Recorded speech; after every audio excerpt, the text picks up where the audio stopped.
हिमाचल प्रदेश की सियासत में कांग्रेस और भाजपा नेताओं का एक दूसरे के ऊपर बयानबाजी करना जारी है। भाजपा के वरिष्ठ नेता सुरेश भारद्वाज के बयान को लेकर अब विक्रमादित्य सिंह ने पलटवार किया है। विक्रमादित्य सिंह ने उन्हें घर पर आराम करने की सलाह दी है। विक्रमादित्य सिंह ने कहा है कि सुरेश भारद्वाज राजनीतिक रूप से रिटायरमेंट की ओर बढ़ चुके हैं और फिर से पुनर्जीवित होने के लिए इस तरह की बयानबाजी कर रहे हैं। उन्होंने कहा कि वो उनसे निवेदन करते हैं कि अब उनकी उम्र आराम करने की है और वो घर पर आराम करें। इस तरह की बयानबाजी कांग्रेस के ऊपर करने की आवश्यकता नहीं है। उन्होंने कहा कि हमारे पास पूर्ण बहुमत की सरकार है, संगठन है, सरकार है। यदि कांग्रेस पार्टी में कोई बात है तो चार दीवारी के अंदर बात होगी और हम सब मिलजुल कर आगे बढ़ेंगे। विक्रमादित्य सिंह ने प्रदेश में आई आपदा से भारी नुकसान के बारे में बात की। उन्होंने कहा कि PWD विभाग को 200 करोड़ रुपए के करीब का नुकसान हुआ है और अन्य विभागों में भी भारी नुकसान हुआ है। जिला शिमला है वो भी बहुत महत्वपूर्ण है और अब जाकर पता चल रहा है कि इस इलाके में भी बहुत त्रासदी और नुकसान जो है वो क्षेत्र में हमारे बागवानों का, सड़कों का जो है वो हुआ है। पिछले करीबन 4 दिन से मैं खुद जो है वो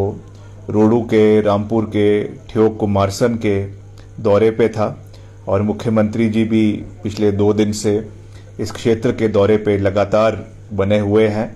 और चौपाल का उनका दौरा था, रामपुर का उनका दौरा था, रोडू का उनका दौरा था, जुब्बल कोटखाई का दौरा था और कुमारसन ठियोग का दौरा था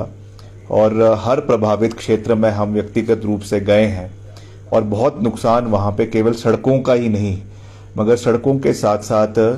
जो बागवान हैं, उनके जो बगीचे हैं, मुझे हैरानी हुई ये देख के पूरे के पूरे गांव कई जगहों पे जो है वो भू संकलन की वजह से शिफ्ट हो गए हैं और उनके खसरा नंबर जो है वो चेंज हो गए हैं। अब इसमें हालांकि सरकार पूरा प्रयास कर रही है रिलीफ देने के लिए, मगर क्योंकि अभी इसमें रेवेन्यू रिकॉर्ड पूरी तरीके से तलाशना पड़ेगा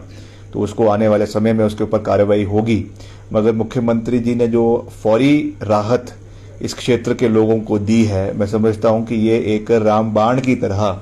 इस क्षेत्र के लोगों के लिए इस दुख की घड़ी में उनको एक बहुत बड़ा सहारा इससे मिला है और आने वाले समय में अब पूरा आंकलन उस क्षेत्र का किया जा रहा है। उन्होंने आदेश दिए हैं मुख्यमंत्री जी ने सभी अपने डिप्टी कमिश्नर को, शिमला के सारे जो SDMs है, पटवारी है, तहसीलदार है, ये सब अपने इलाके में रिपोर्ट बना रहे हैं। उसका पूरा एक जायजा लिया जा रहा है कि कितना नुकसान जो है वो बागवानी क्षेत्र में हुआ है, दुकानों का हुआ है, घरों का हुआ है और उसमें जो राहत हमारी ओर से, सरकार की ओर से दी जा सकती है वो फौरी भी दी जा रही है और आने वाले समय में उसमें और मदद करने का भी प्रयास किया जाएगा। मगर अभी जो हमारा मुख्य लक्ष्य था वो यही था कि इस बाढ़ की परिस्थिति में, इस दुख की घड़ी में हम अपने लोगों के साथ खड़े हों। इसीलिए हमने एक बहुत विस्तृत दौरा हर प्रभावित क्षेत्र का किया, वहाँ के लोगों के साथ इस दुख की घड़ी में उनके आंसू पहुँचने के लिए और उनको एक कंधा देने के लिए मुख्यमंत्री जी और हमारे सभी मंत्री और मैं खुद जो है वहाँ पे उपस्थित रहा, हमारे माननीय विधायक वहाँ पे उपस्थित रहे।